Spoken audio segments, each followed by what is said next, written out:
This time together in this presentation is meant to be helpful for all of the disc campers. So I obviously have something prepared, but I'm more than happy to stop at any point and talk about anything that anyone has questions about or anything that would be helpful. I think that sometimes the lack of feeling some of that calm, I remember sitting in disc camp and my heart was beating so fast and so strong. And I remember just thinking, gosh, I wonder how fast the blood inside me is going through my veins right now. And I wish there was a way to slow it down. And there might be, and there might not be, but let's look at some things that might be helpful. The first thing I want to offer an invitation to you today.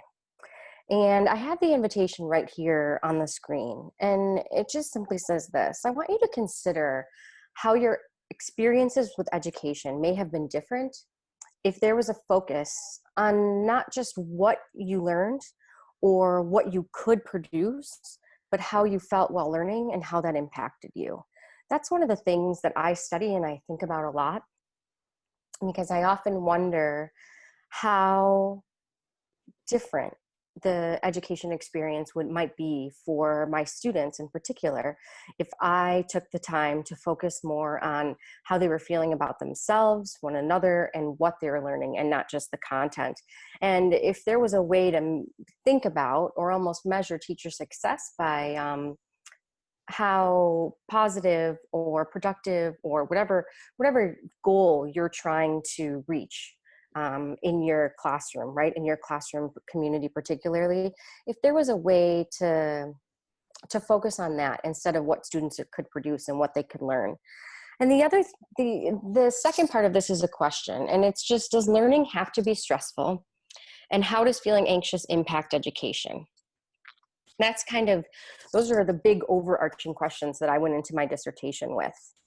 Specifically, I studied the anxiety of pre-service teachers, and I found that a lot of individuals studying to be teachers ended up deciding that they didn't want to be a teacher once they had finished all of their challenging preparation because of how stressful it was. And they decided that they didn't want to be that stressed out. So it got me thinking, if there is a way to learn without feeling so stressed and anxious.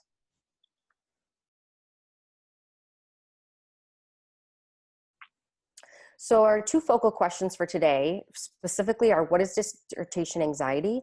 And how can you feel anxious yet be empowered and productive? Because let's be serious, you all want to feel empowered and productive, I would think, during this time, especially this disc camp. So this is really pertinent at the moment.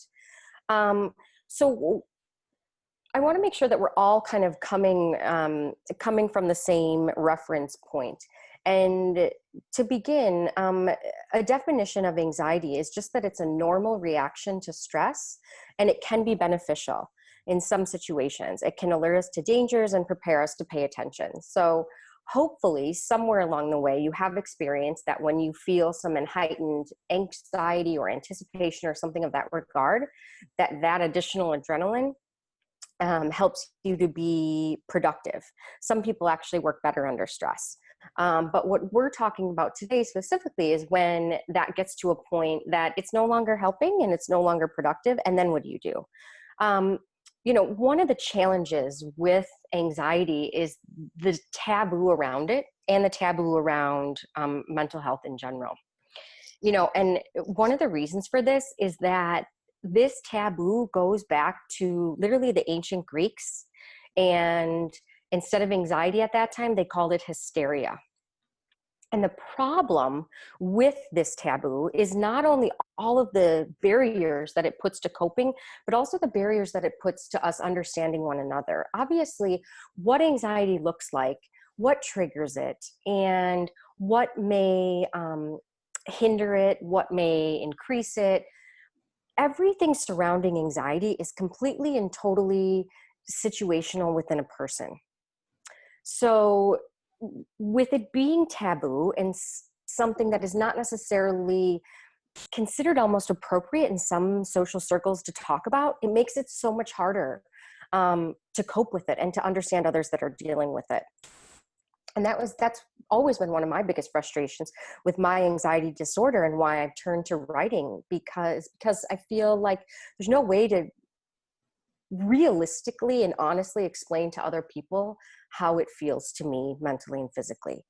The other thing to think about is that we'll get in a second to the difference between anxiety and anxiety disorders, which is the next step. But I want you to keep in mind that it is the most common mental illness. It impacts 40 million Americans. And if you look at, the trends globally, it goes even beyond that. So anxiety specifically is an emotion characterized, and I'm just reading these definitions off the screen. It's an emotion characterized by feelings of tension, worried thoughts, and physical changes like increased blood pressure. Anxiety disorders, on the other hand, and people with anxiety disorders usually have reoccurring intrusive thoughts or concerns. They may avoid certain situations out of worry. They may also have physical symptoms such as sweating, trembling, dizziness, or a rapid heart rate. And these definitions just give us a starting point. But one of the words I want to point out in here is worry, because I think that this word gets correlated and connected with anxiety too much. And it's also a way that individuals who don't really understand anxiety can downplay it. Anxiety is so much more than worrying. And when you feel it, when you really feel it, I think that you understand too that it's beyond worrying. And the worst thing you can do when someone is feeling really anxious is to tell them to stop worrying. Dissertation anxiety, I couldn't find a definition for it. So I made up my own, because sometimes as scholars, that's what we do, right? You can't find the resource you need, you make it up, and you write your name down and the date, and then you feel fancy and you move on, right? So here we go. Dissertation anxiety. Any combination of apprehensive, pessimistic, or other thoughts that can lead to a lack of productivity and feelings of hopelessness or self-doubt that impede one's progress, enjoyment, focus, or self-confidence about completing a dissertation. Thesis panic is actually a thing. And it's caused by what seems like an impossibly large and difficult project coupled with a fast and approaching deadline. So everyone can relate to that. But if you're going to become an academic, this is going to happen over and over and over again. So what do? Imposter syndrome makes you think that what you know is this little circle, and what you think others know is this huge circle around it, right? But in actuality, what you know is something specific and special that no one else knows. They can't, right? So you might be writing your dissertation about something that's been published about 1,000,000 times or more, right? Who knows?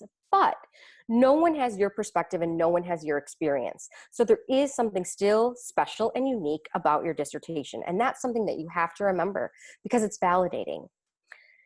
Imposter syndrome is common in any competitive environment, especially among high achievers or individuals who hold themselves to a strict or high standard.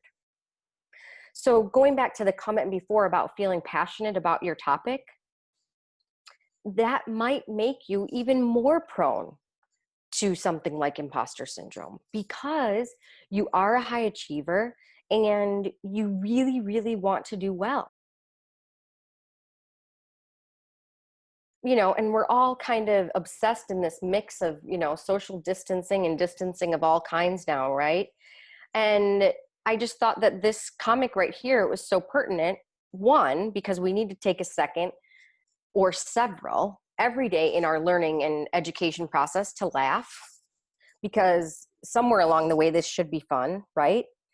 And also because when you think about trying to get information from your brain onto your computer, it feels like the most impossible short distance that you've ever tried to overcome before.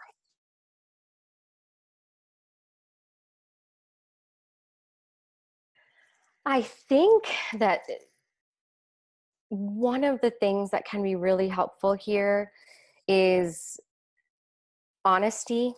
And again, trust that you you have this person in your life because you know that they are worthy and valuable to you. But I think that this is a time that is so specific and so hard to understand from an outside perspective that you might need to try a communication style with that person that's a little more direct than you may be particularly used to.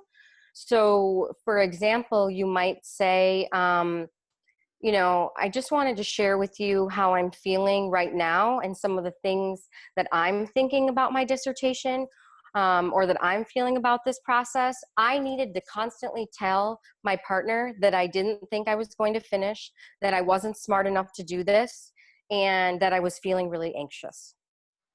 And sometimes I would say something, and then I would say after it, and I don't need you to say anything. Because if you don't want a response, sometimes it's better to just say so. And sometimes I would say, and I'm looking for your encouragement here. So if depending, every relationship has a different communication style, but I would recommend during this very specific time that you kindly be as direct as you can. So I'm feeling like this, and it would be really helpful to me if you could do this. Or I'm having questions about this, or I'm anxious about this, and anytime that you use an I message, I think also it can help make sure that the other person doesn't feel an attack because you're simply sharing how you're feeling. So I would say start with some I messages, be as specific as possible, and then ask that person or even tell that person what you need, and then follow it with something like, and is that okay? Or do you think you can do that?